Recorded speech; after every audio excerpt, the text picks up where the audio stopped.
সেইবিলাক স্কিম প্ৰমোদ বড়োৰ দিনত অধৰা মই সেইটো আমি ধৰা স্কিম বুলি মই নকওঁ। সেই নামত স্কিমটো লিখি থৈছে কিন্তু পইচা চেংচন কৰিব পৰা নাছিল। মুঠতে গুৰুদেৱ কালীচৰণ ব্ৰহ্মৰ নামত 30 কোটি টকা আমাৰ লাই গোটাব, এনেকুৱা বহুত। মুঠতে সেইবিলাক স্কিম প্ৰমোদ বড়োৰ দিনত অধৰা। এই দুৰ্গা মন্দিৰ মণ্ডপৰ কাৰণে 50 লাখ টকা ধৰিছিল। সেইবিলাক প্ৰমোদ বড়োৱে স্কিমটো ঠিক কৰা, কিন্তু সেই নামত স্কিমটো লিখি থৈছে কিন্তু পইচা চেংচন কৰিব পৰা নাছিল। সেই নামত স্কিমটো লিখি থৈছে কিন্তু পইচা চেংচন কৰিব পৰা নাছিল।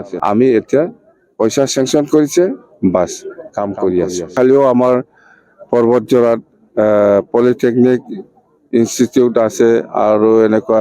মুঠতে গুৰুদেৱ কালীচৰণ ব্ৰহ্মৰ নামত 30 কোটি টকা আমাৰ লাই গোটাব, এনেকুৱা বহুত।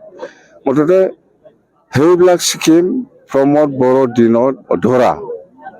মই সেইটো আমি ধৰা স্কিম বুলি মই নকওঁ, কিন্তু পইচা চেংচন কৰাটো আমি কৰি আনিছো। জাষ্ট ইহঁতে স্কিমটো ধৰিছে কিন্তু পইচা চেংচন কৰিব পৰা নাছিল। তো আমি এই 3 মাহৰ ভিতৰত চৰকাৰৰ লগত আলোচনা কৰি, গভৰ্ণমেণ্ট অফ ইণ্ডিয়া বা গভৰ্ণমেণ্ট অফ আছামৰ লগত আলোচনা কৰি সেইবিলাক স্কিমৰ এগেইনষ্টত পইচাটো চেংচন কৰি আনিছে। আৰু আমি সেইকাৰণে আমি সেইটো ফাউণ্ডেশ্যন ষ্টনটো কৰি আছে। অহাকালিও আমাৰ আছে এনেকুৱা 4-5টা।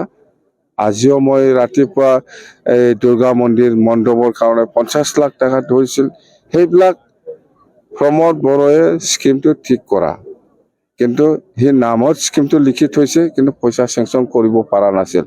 আমি এতিয়া পইচা চেংচন কৰিছে, বাছ কাম কৰি আছো। নিৰ্বাচনৰ মিত্ৰতা নহয়, আমি কৈ আছো BPF NDA হিচাপে নিৰ্বাচন খেলিব। BPF হিচাপে 126টাৰ ভিতৰত কিমানটা সিট খেলিব এইটো আজিলৈকে ফাইনাল হোৱা নাই। ফাইনাল হ'ব, সময় আছে। যেহেতু আমি শুনিছো হয় এপ্ৰিল মাহৰ নিৰ্বাচন হোৱাৰ কথা, বাছ।